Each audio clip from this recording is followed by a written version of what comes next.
The Strangers return in an all-new trilogy of slasher home invasion films. So today, let's talk about Chapter 1.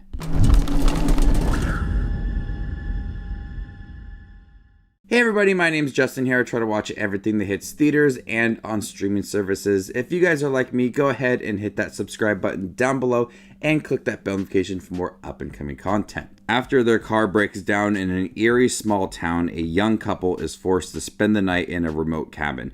Panic ensues as they are terrorized by three masked strangers who strike with no mercy and seemingly no motive. The Strangers, released in 2008, set a new bar for slasher home invasion films.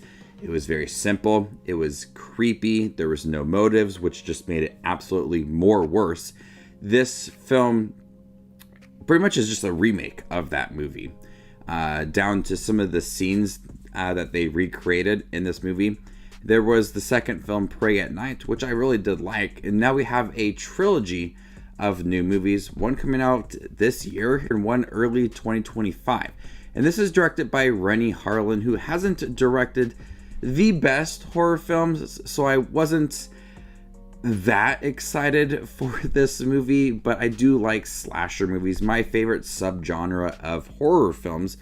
And although this movie doesn't reinvent the wheel and it's filled with cliches, it had the right amount of suspense and terror to keep me entertained. The beginning of this film is filled with the most cliche moments in horror movies. Their car has broken down. They're in a small town. Everybody's looking at them odd. People are really creepy. People are knocking on their doors. They're not there. Everything that was in that first Strangers movie. But there's been so many horror films since then that it's really hard to make things brand new. And although this movie relies on that simplicity, there's so much that this film borrows from other movies in terms of those cliche moments. So many moments in the beginning I just rolled my eyes because it is so popular for some of these scenes.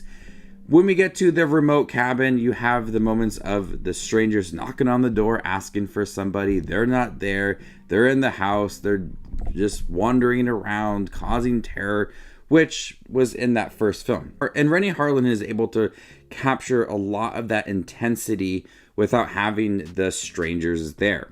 Just the overall vibe of this cabin is really eerie, and you know things are going to happen, but the lead up to it is very suspenseful. The isolated cabin away from the nearest town is very creepy and is the right setting for a good horror movie. But when you get to the strangers terrorizing this young couple, that is where a lot of the creepy moments really do come out. And even though these are people with masks, anytime I really see a good horror movie with people wearing masks, I don't feel like these people are human. There's something really disturbing about watching a slasher movie with people wearing masks. They don't talk, they don't share their motives, they don't have any kind of like emotion to it all. And it's just really disturbing. You don't feel like there's like a human behind it. It's hard to describe. And I got that vibe when watching The Strangers. These aren't people. These are just like monsters that are terrorizing this young couple. And the idea of having no motives is worse than actually having a motive, because they are just doing it for the fun of it all. Madelaine Petsch and Froy Gutierrez are pretty decent within this movie. There's not a lot of emotion to Froy Gutierrez's character. That's more for Madelaine Petsch, and she handles a lot of the emotion, the terror within this movie. But for it being pretty much a remake of that original film, it really didn't do much different from that movie. The setting, some of the structure of the story, but for the most part, some of the scares and the build-up of The Strangers felt very similar to that movie. And that movie was pretty groundbreaking and still terrifying to this day. But coming out of this movie, I didn't see anything really that truly different about this movie. I still liked it. I thought it was very suspenseful in the right moments. Had a really good build-up as well. Bloody sequences along the way. Just the strangers having no motives, which makes it absolutely worse.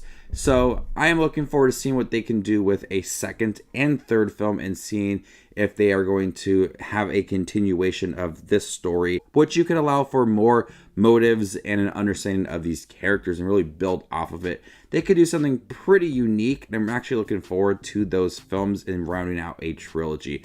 But for right now, The Strangers Chapter 1, it relied a lot on that original film, but managed to be still suspenseful and terrifying along the way.